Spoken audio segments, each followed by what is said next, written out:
Imagen's Culling Studio is where efficiency meets creativity. Our new integrated solution brings together our next-level culling algorithm along with in-app reviewing and AI editing in a single, intuitive platform. Tailored for photographers who value both speed and personalized quality results, Imagen strives to enhance every aspect of your post-production process. Open the Imagen app and give the new Culling Studio a try today. So not to make you feel bad, but I've been getting that email for about 10 years now. Keep swinging, champ. You'll get there one day. Yeah, Keep swinging. Swing and a miss. Yeah. Swing and a miss. Yeah, You yeah, got to yeah. ask, though. Listen, if you don't ask, you don't get, do you? So, Of course. You got to ask these things, haven't you? Workflows is a podcast about saving you time and money in your photography business. I'm your host, Scott Weidenkifowitz, a photographer and content creator who struggles with dyslexia, color blindness, introversion, and anxiety stemming from years of being bullied as a child. Guess what? Workflows have been my rock.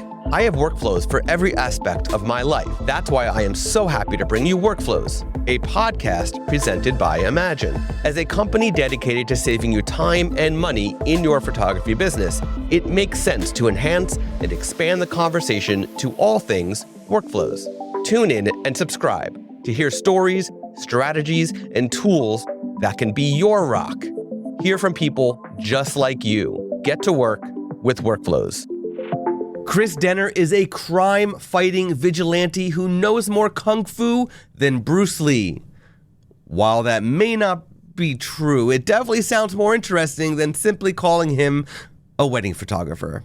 Chris is a wedding photographer who finds most weddings boring and cliche.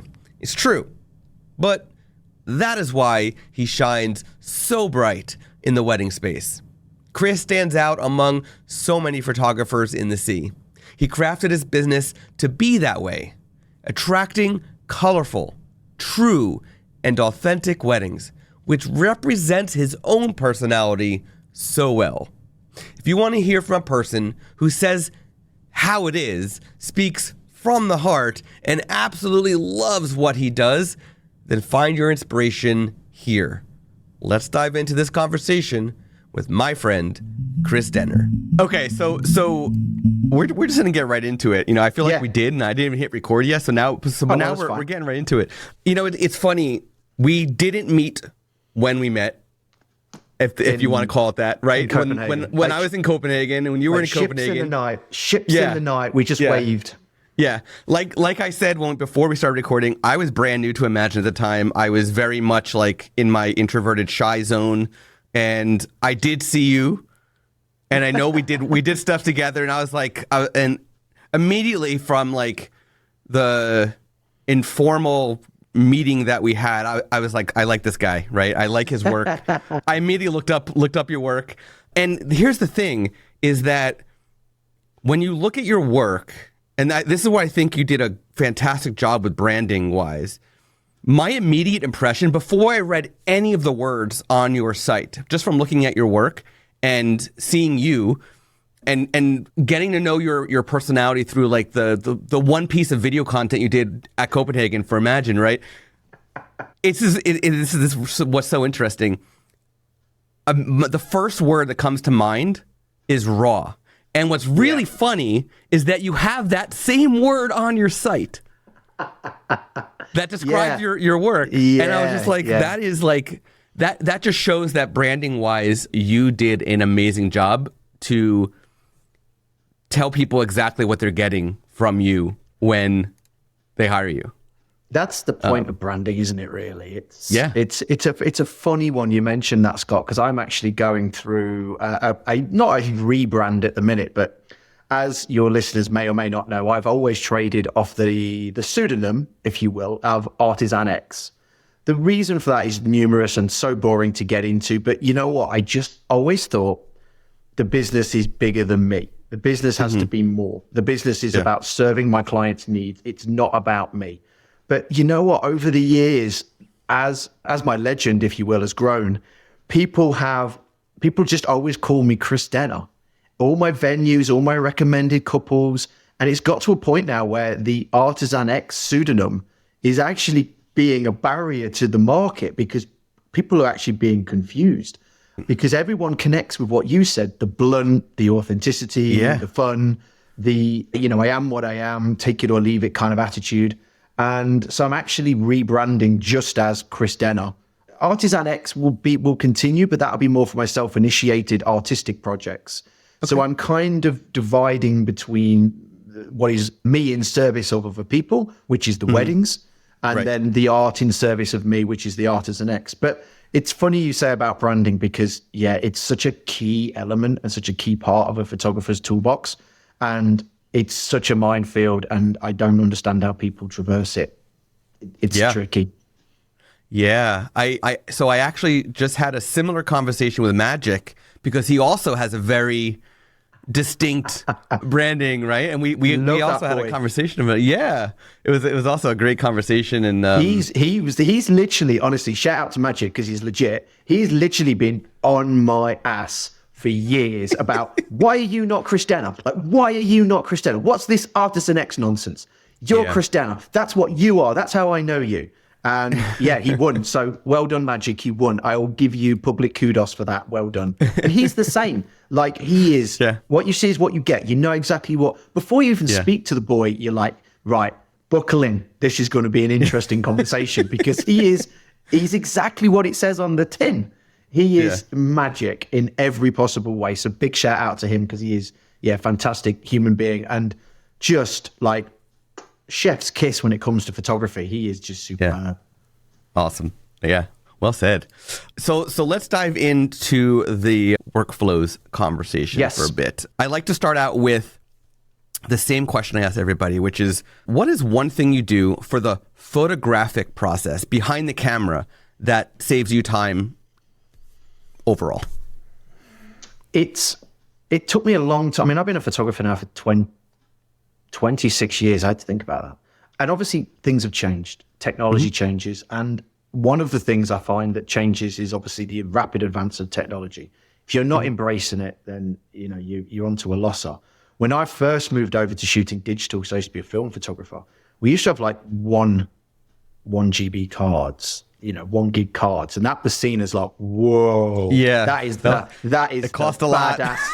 These micro drives, as they were called, were like, whoa, that's the meme that's like, whoa, we've got a badass over there. That was the thing, like micro drive. And now, everyone's blazing away at like 256 gig. And it's so technology advances at such a rate. The one thing that I would say that saves me time is actually setting aside time to physically think about what I'm doing. Excuse me. As technology moves, I sort of find the time to take myself away every quarter just for a coffee in the morning and just sit down with my notebook and think, right, just because I'm doing this now doesn't mean it's the best way of doing it. How can I streamline things? How can I change things? What is available to me now that maybe wasn't available to me this time last year? And what is available to me now in terms of technology or at a cost or at a price?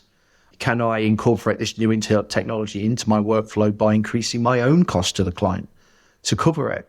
So I would honestly say having a workflow that makes sense to you on paper is gold dust. That is the thing that I would recommend to every photographer. If you cannot explain to other photographers what your workflow is and why it works that way, I think you need to sit down with a pen and paper and just literally do a flow chart, because I can break down my workflow.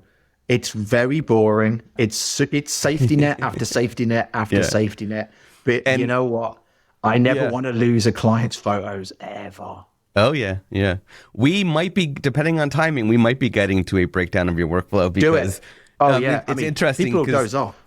Well, so that's the funny thing is with each of these core episodes where we dive into the workflows is I ask for, whenever there's time, I ask for an outline breakdown.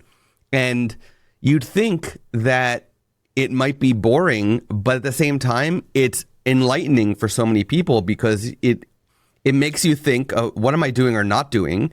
And for yourself and for the listeners, it makes you think that and then could inspire to do, something that isn't already happening. Every day is a school day. every day. So my company motto, well, they have two. The first is normal is boring. Normal is boring is the foundation where I start from everything. From my daft middle-aged mohawk to my tattoos to my personality to everything. That's more of a personal ethos. In terms of the business, my other motto is be better. Be better. Nice. Every day is a school day. We can always be better. We can always do better. Now, that doesn't necessarily mean we're bad. It just means that we can always learn and evolve and try and be a little bit better. Yeah. Certainly, when I look at my workflows that I was working with 10 years ago, they're completely different to how they are now. Oh, yeah. They have to evolve. Oh, they've got to. You've got to. Yeah. I mean, just from the advance of technology alone. I mean, look at imagen-ai. He came into the industry, 3 to 4 years ago? And now you're just this monster force that everybody knows. Good on you. Kudos. Well done. So let's dive into the business side, because you did kind of shift there a little bit. So I am curious of what is one thing you do for the business that saves you time or money? And don't say imagine. We will get to imagine at some point. So I will prefix this start by saying, if I do go off topic, Scott, drag me back on topic. It's all good. It's all good. I could absolutely waffle. So what saves me time for the business more than anything?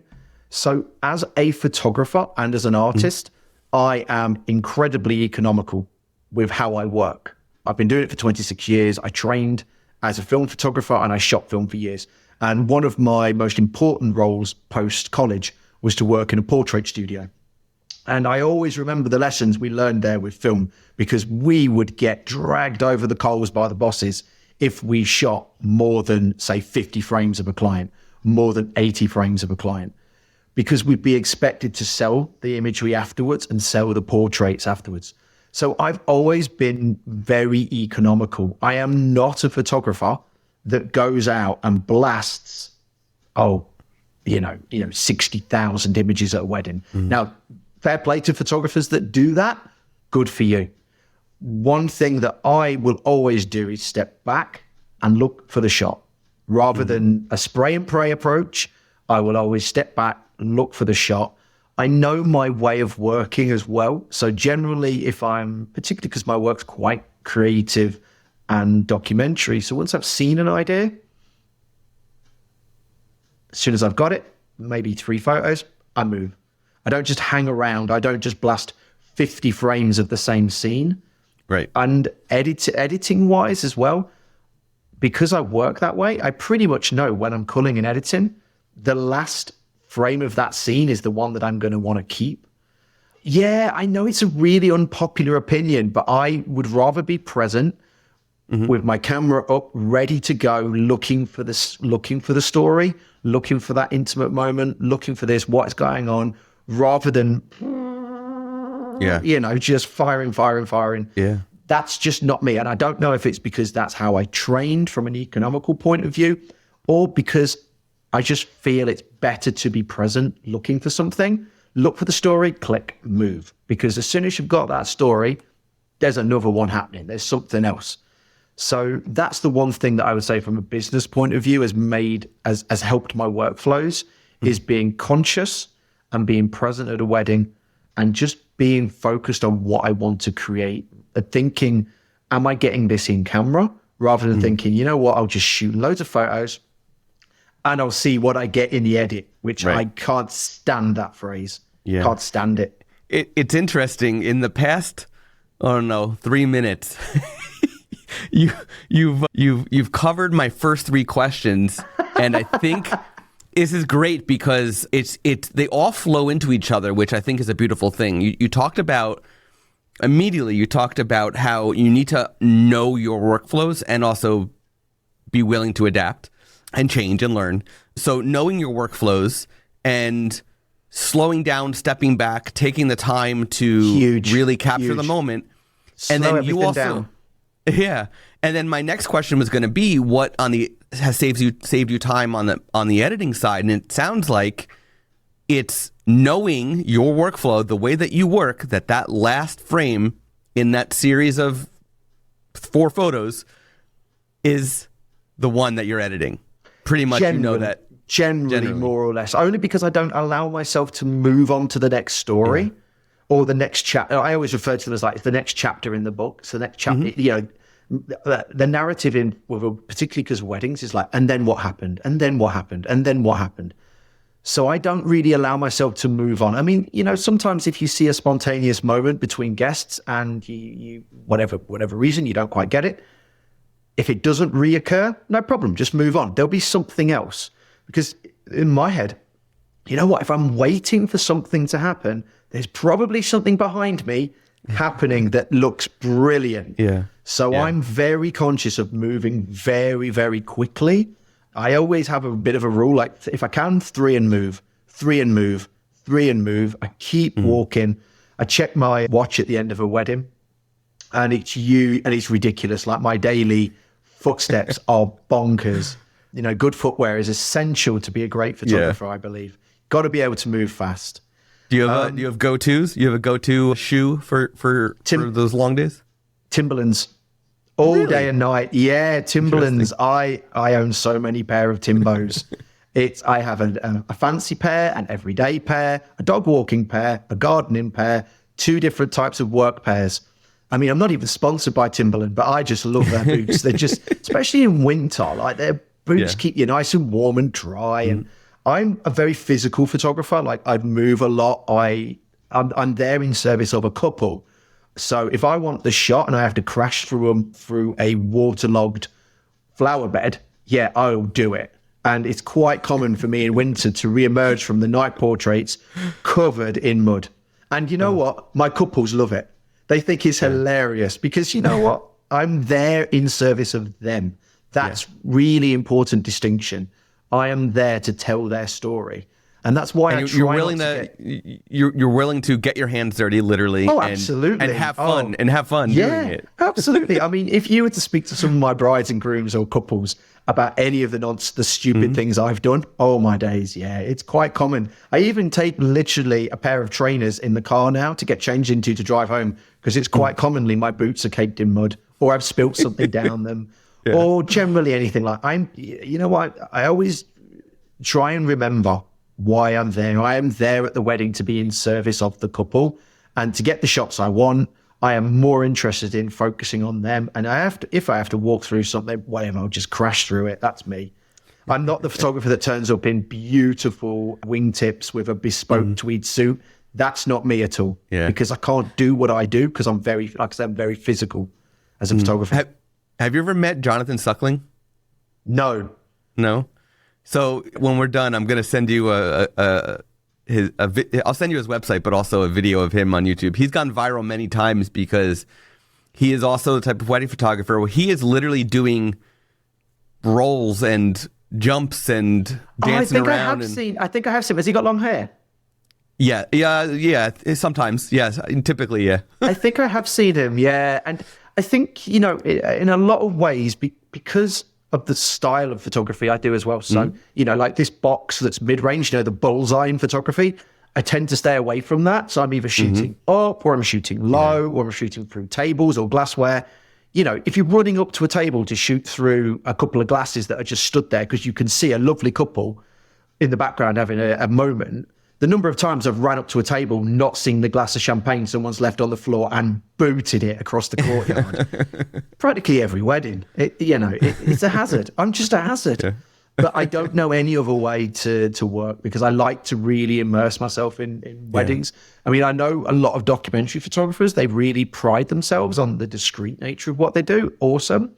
Not really for me. My approach is fly on the wall, but on the day I'm anything but. I'm really robust and I'm just kind of very present with my couples to the extent of when I get all my feedback from the couples and I get my reviews, all of them mention like, oh my God, he was everything we could want all day, like friend, mentor, advisor, therapist sometimes. God, I've even broke up fights at weddings. That's you're there to be a part of the day, but from their point of view, you are a part of it as well. Yeah. So I'm very hands-on. Yeah, it definitely seems like in your work, you've got some where you are further away. It is more documenting, but then a lot of it is like, you're right up in there. Yeah, like I love a confetti photo. Like that's one of my favorite things. It's if you think about it, it's like one of the best participation where you've got everybody doing something. Yeah. My confetti photos, 16 mil, right in front of the couple. I really work the crowd up before they come out. I tell them exactly what I want them to do. I work with the couples before the weddings to brief them as to why they should buy colourful confetti, how much to buy. I then tell the crowd and the people that are there, this is how I want you to throw it. This is how I want you to do. And I always say before we do the confetti, now the bride and the couple have just got married. Let's make some hella noise. By this point, I'm shouting, jumping up and down. You've got 100 lunatics ready to get their hands on the free drinks, hands of confetti. And I say to anybody, if you go through my Instagram, you'll see my confetti photos, and I love it. Getting really into it, really immediate, intimate. Some imagery will be stepped back. That's sometimes the nature of what I'm trying to create, but a lot of it, I really want to get as close to the subject as I can to get that intimacy and that connection with them. Yeah, awesome. So let's shift a little bit. Fast forward a little bit and talk about what happens after a wedding. What is one thing you do after that has increased business, for example? Well, I guess it not to be boring, and I'm so sorry to say this, listeners, but it is all about workflow. Having a very synced and I guess nuanced workflow helps. So for me, when I leave a wedding, I say goodbye to my couples. I always say goodbye to the mums and dads and the grandparents and the bridal parties, because I've made friends with them on the day. So I get home, and this is going to sound like massive overkill. The first thing is backup. That's the most important thing that, post-wedding I'm going to do. So, my cameras shoot Sony A9 IIs, great cameras, very robust. I've dropped them, smashed them. I've done so much stupid stuff to those cameras, but they keep coming back for more, so they're awesome. So dual camera. So straight away, as soon as I'm home, I've got 2 sets of the photography. I then back that up onto 2 hard drives. I then back that up onto 2 SSDs as well. And then as that's all happening, that is being mirrored to a cloud backup as well. The thing that I do from a workflow perspective, which may surprise a lot of photographers, is during the meal service, I will cull the first part of the wedding. So in the UK, you traditionally have, say, 90 minutes. Because I know how I've shot, because I know what my style is, I will cull the first part of that wedding. So by the time I'm home after the wedding, everything's being backed up. The morning after the wedding, when I wake up, I always set my alarm for 5:30. I'm up, check my backups, everything's fine. Check my cloud, everything's fine. What I do then is the remainder of the wedding, post the meal or the wedding breakfast, is I then cull the remainder of the wedding. And that's when imagen-ai comes into play, because you're actually another layer of my backup with the cloud storage. Great feature. It just means the morning after a wedding, I've got 2 clouds. I've got with the cards, 6 physical copies of the work as well.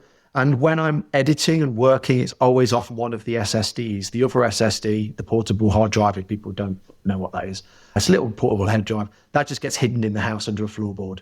So if I am ever broken into, nice. I hide it under the floorboard. All my hard drives are hidden anyway, under a false panel somewhere. But if someone does find them and they take them, I mean, who steals hard drives? It has happened though. Yeah, I do know a photographer it's happened to, where someone broke into her studio, stole her hard drives. I mean, you'd be devastated, wouldn't you? Yeah. So the morning after a wedding, I am by 9 a.m., the couple are receiving their previews. And they usually receive about 15 images from me.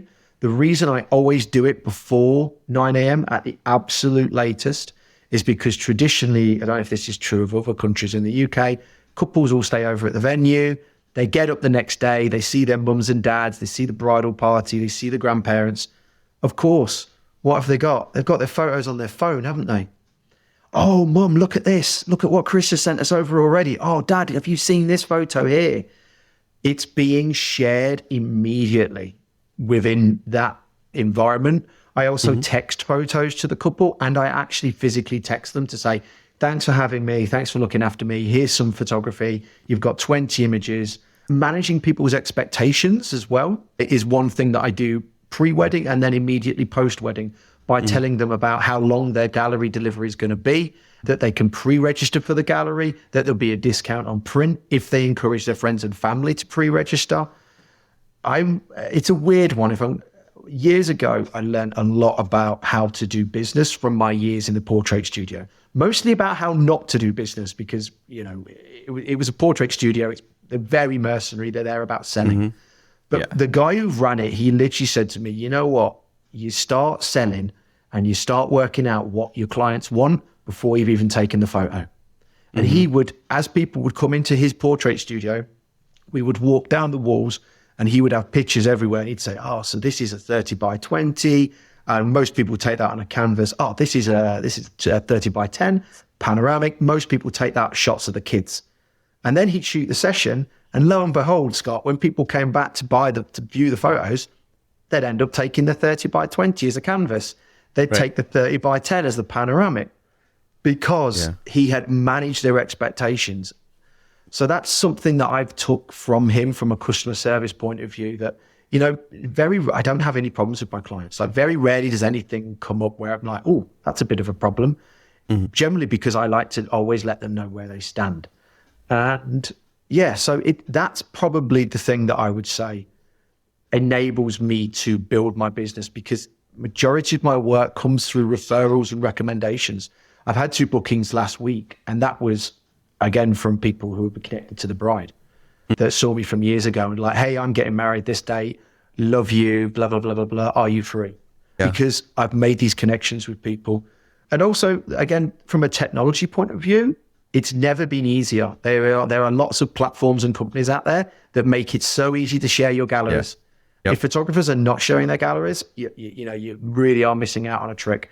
I don't understand why would I want just my couple to look at my wedding photos? They're their wedding photos. I want all their friends and family to look at them. Right. Yep. Yeah. And all these platforms, they all allow you to, do the email register. So that way you're also getting those leads that you can then market to. And they make it easy for you. They even give you automations. Yeah. Yeah.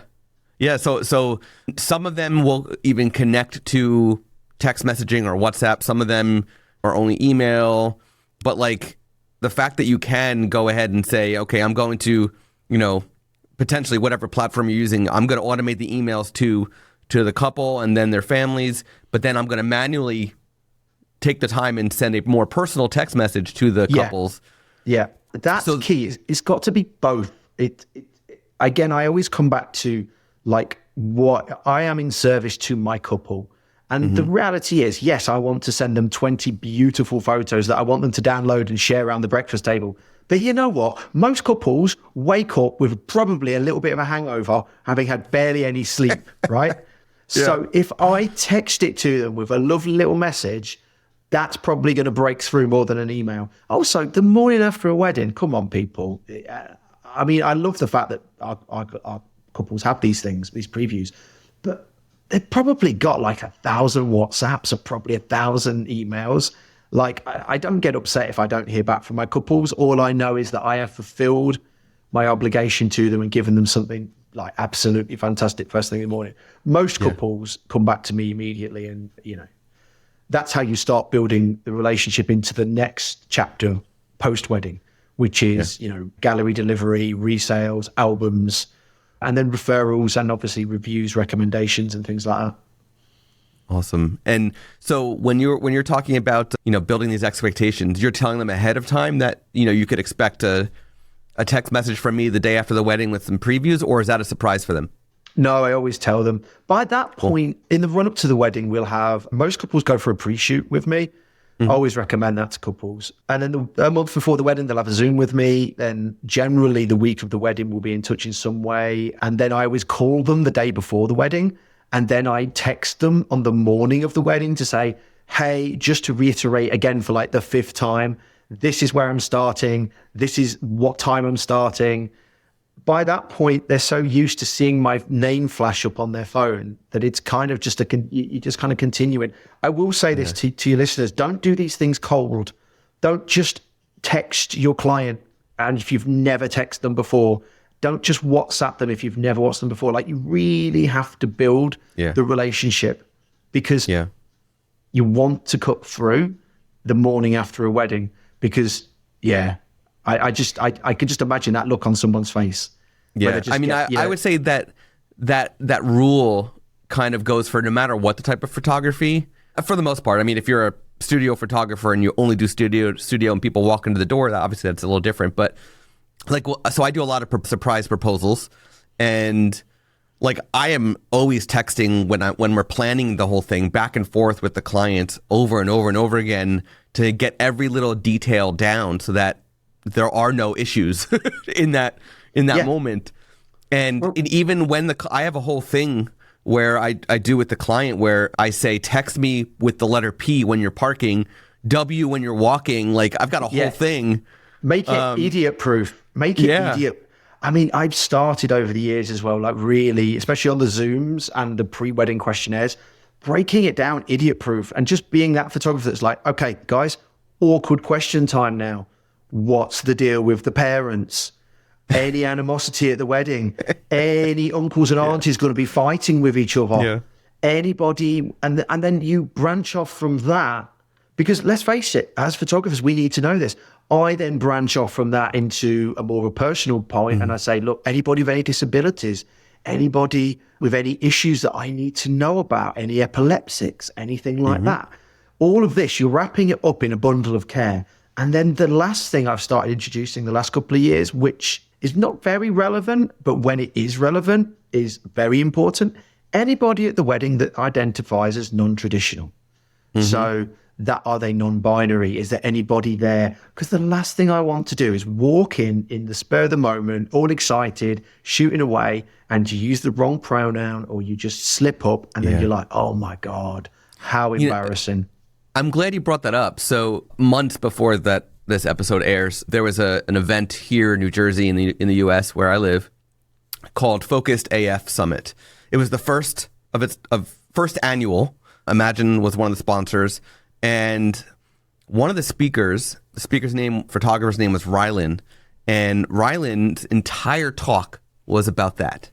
Was about how do you approach that topic as a photographer, and what's appropriate and not appropriate. It was very interesting. You just ask. In my experience, just ask. Yeah. I shot a wedding 2021 where so this is an interesting one. The bride identified as a bride, but identified as non-binary. And they had changed their name in the run-up to the wedding. So their name was different to the name on the booking form, because in that 18-month period, they had decided that they didn't want to be a binary gender. Absolutely brilliant wedding. And as you can imagine, full of people that were identified as this, identified as that. And you know what? On the run up to the wedding, I really dug in deep with the couple to understand their needs. And even on the day, found myself having conversations with guests. And even on the day, I made mistakes. I slipped up. Generally because I use sayings like, oh, hey guys, right? Just guys, right? And I don't mean anything by it. And I don't mean anything by it. But in the wrong context, it could potentially be upsetting. And in that situation, you go, my bad. I didn't mean to do it, but I can only apologize, and I will try and be better. That whole wedding opened my eyes about how we can be better. Because you know what? Using the same titles and pronouns and just assuming everything, nah, it's not appropriate anymore. So yeah, in the run up to the wedding now, like I said, most weddings it doesn't really matter, because you say anybody there that identifies in a particular way, anything I need to know about? No, not really. And you know, you'll say anybody with any disabilities, and they always say, oh yeah, the best man's a bit of an idiot. You know, that's about it. But you know what though? I have asked these questions and they've gone, you know what, Chris, glad you asked that. My mum's in a wheelchair. Oh, right, brilliant. And I says, I understand that because my mum's disabled. I get it. So what we're going to do, now that you've told me that your mum is in a wheelchair, I'm going to rethink the group photography, because I don't want to find myself in a position where I'm trying to do, say they ask for a group photo, you've got 80 guests. How do you think mum's going to feel when she's pushed out of the venue to go outside to get the group photo? Mm-hmm. She sees 80 people stood on the grass waiting for her to be pushed over. She's probably going to feel pretty bad, right? Probably going to feel a bit embarrassed, probably feel like, oh, I don't really want to be the center of attention. It's my daughter's day, what have you. And by them telling me that, I was able to talk to the mum, talk to the dad, talk to their side of the family. We've worked out the way to manage it. So the mum was included in every single photo, and it felt effortless. It felt, because usually, group photo, everyone's like, group photo, let's just go for the location that's the biggest, that's, right, in the shade, where we can get the easiest for everybody. But that location that's easiest for everybody may not be the one that's easiest for the person in the wheelchair. Mm-hmm. So I ended up shooting in a different location where, you know what, I would never have thought to shoot there. Turned out brilliant. Absolutely love the photos. So it goes back to my earlier point. We can always be better. I can always be a little bit better. 100%. I feel like I've gone off on tangent. Yeah, no, it's good. It's good. There's a lot of stuff that is like this. These topics are rarely talked about. So it's fantastic. I'm going to go into my favorite part of the episode. Oh, yes. Pick a color. It's got to be orange. Orange. Okay. I think magic's green. I'm going to thumb through it and you can tell me when to stop. Okay. Stop. Okay. My next question is, you got this made. What's the first impression you want to give people? That I understand them. Well said. That I understand them. I mean, is that broadly in a business sense or in a personal Whatever sense? You want. Whatever you want. You know what? I'm going to go with that, because you know what? When people approach me and talk to me and they talk, we want to be understood. I always say the worst thing you can do to a person is just ignore them. Yeah. And that's just, I think it's the most dehumanizing and most horrible thing you can do to someone. When people talk to me, I want them to feel that they've been understood and that I've listened. So throw it into a business sense. At the end of the day, we're creative problem solvers for our couples. The problem is they're getting married. So they are getting married. The problem is they don't want boring, normal wedding photography. Here's Chris. We found his work online. Oh, he seems nice. He's got great reviews. Let's talk to Chris. So during that first Zoom, it's really important to me that I say to them, I am listening. I'm here for you. If I don't feel this is a good fit, I will tell you. But I am here to help and solve your problems. Isn't that really what we all want? Just to be understood? Yeah.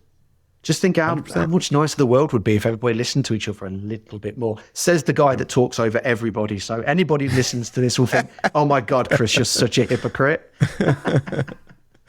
Oh, that's great. Let's pivot now as we get closer to the end of the episode. Let's pivot to talk about AI for a second. Yeah. Now you're using AI, and we will get to Imagen in a moment, but what does the future of AI in photography look like to you? I honestly don't know. Obviously there's the obvious things, like it will make my life easier. It will make the final product better, in my opinion. So I'm just going to go with a broad blanket explanation of why I've said that. So I speak to photographers, and some of them are super negative about AI editing, like you wouldn't believe. And it's just like, you know what? They climb on their high horse and they look down on me, and I'm like, I don't give a shit what they think of me, because you know what? The final product is better. I'll tell you why. Because when I get my edit back, I am still spending the same amount of time on that edit. But what I'm actually doing is I'm just polishing.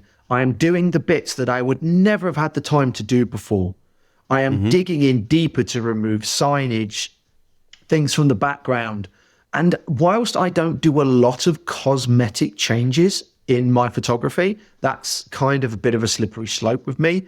I will find the time to do things for couples that are going to be, that they are going to find pleasing.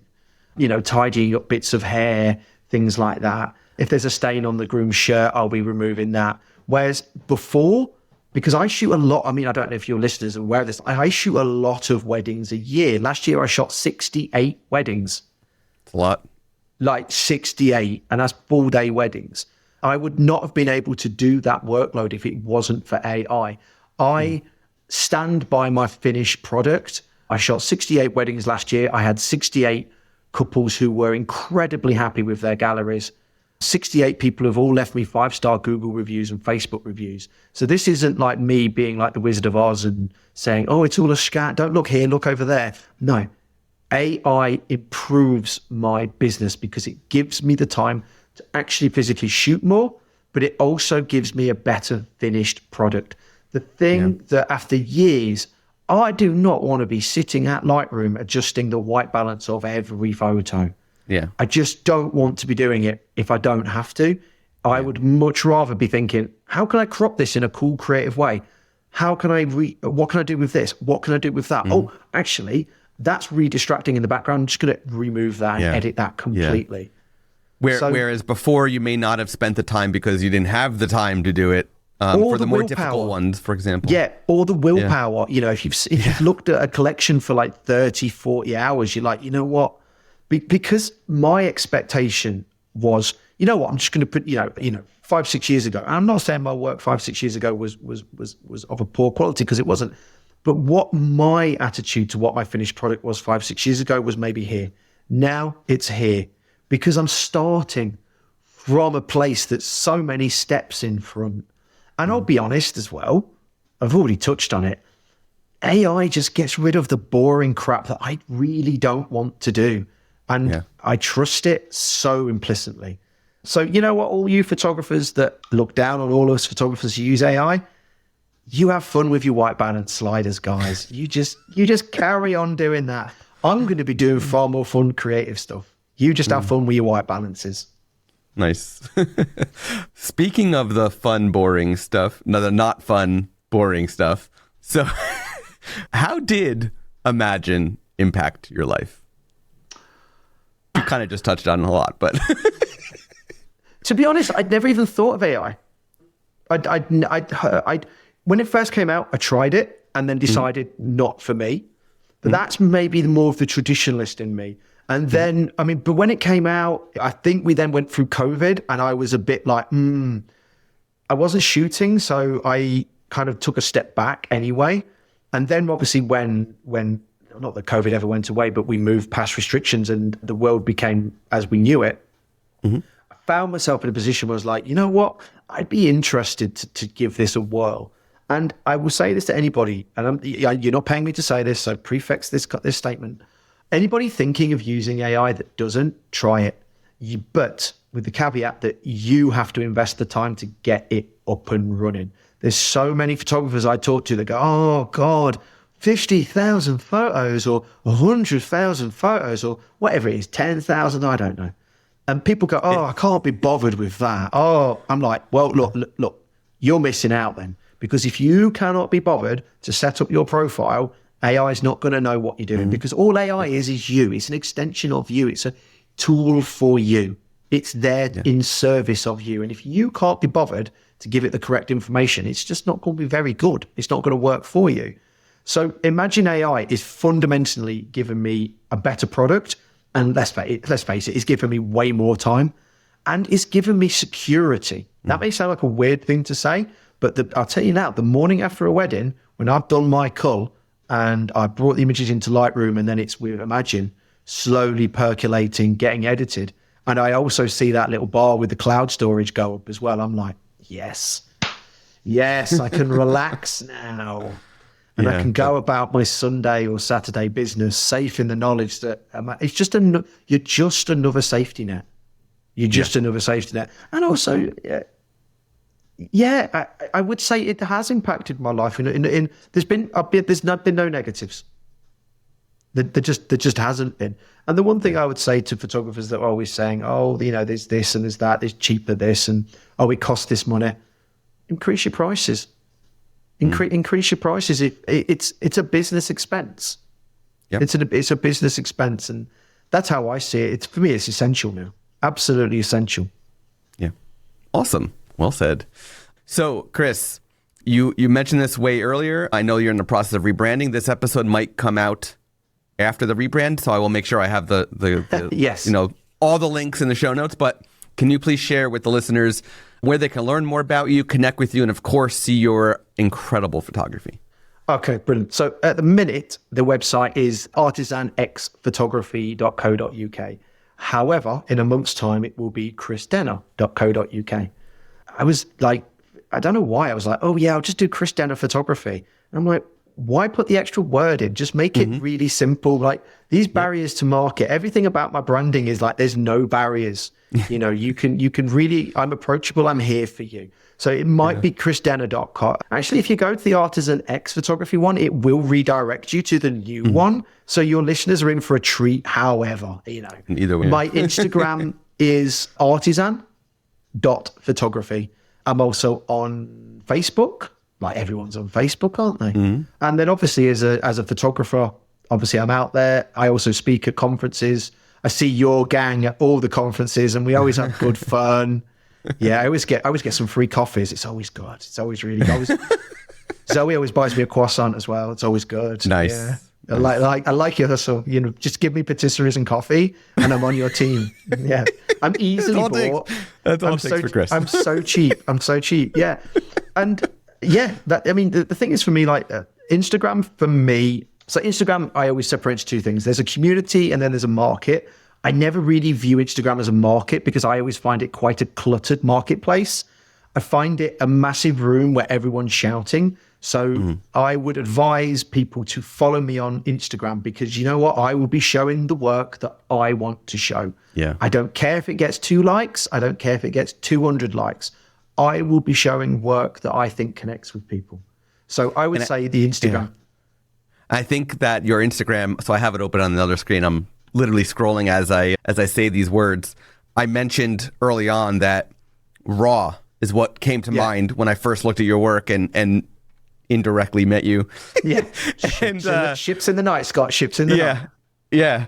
And I think that the way that you've put your Instagram feed is a good mix of traditional wedding, your creative wedding, and then your raw wedding work is all mixed in here. So it's a really good place for people to really see what you do overall. It's the industry saying, show what you want to shoot. You know? And that the reality is I show what I want to shoot.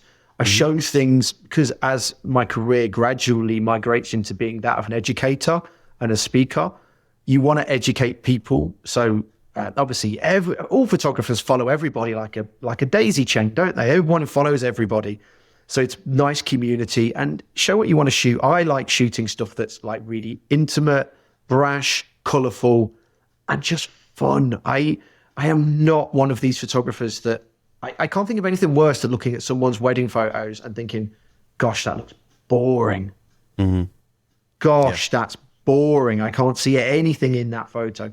And listen, trends come and go, Scott. Don't get me on trends because I will just rant and rant and rant. Whatever trend is happening at the minute, you could probably describe my work as being the opposite end of the spectrum. Yeah. Right. I think right now it's It's the intentional blur and the direct flash has come back. Yeah. But then, you've got more power to the people who are doing it, but it's not for everybody. Yeah, but you've missed out an important part. So there'd be direct flash, either slightly overexposed or underexposed with intentional movement, and then they'll use the words looks wedding, high-end wedding photography, or Vogue wedding. And like, that's the Trinity. Direct flash, movement, looks, Vogue, high-end wedding photography. And I'm just like, whatever. You know what? Like you say, good for you. That's not my market. It's not my crowd. Listen, if I went out to a wedding and shot a bunch of photos where things are out of focus, my couples are going to go mad. That's not what they booked me for. And if your couples are booking you for that, more power to you. But let's see what your style is in 2 years' time when it changes. Awesome. Thank you so much, Chris, for it's been a pleasure, sharing man. all this There's so many great takeaways for everybody to walk away from, and hopefully I'm sure you've inspired many to go out there and try new things and to really dial in their workflow and get to know what they do. Absolutely. And what they should be doing. Well, I hope so. And the one thing I would say to all your listeners is do give me a follow on the Instagram, which is artisan.photography. And you know what? There are no barriers to me. So if anybody wants to DM me, if anybody's got any questions, just DM me, drop me a message. I talk to photographers all the time. I'm here as part of a community. Obviously, yes, I'm a presenter at conferences, and I go out and present to, Way Up North and Grain and Elevate and blah, blah, blah. Not WPPI yet, though. Swing and a miss, Chris, swing and a miss. But I will have you do WPPI one day. I'm like Wayne's World with his guitar, his Stratocaster. It's like, she will be mine. She will be mine. Yeah, just drop me a DM. Just get in touch. And if you've got questions about anything, just get in touch. I'll fire you a quick message back. You have been listening to Workflows, presented by Imagen. To hear more from Workflows, to find links to our guests, and for an exclusive offer for Workflows listeners, please go to imagen-ai.com/podcast and be sure to subscribe to the podcast on Apple Podcasts, Spotify, or wherever you listen to podcasts. Thank you for tuning in. Until next time.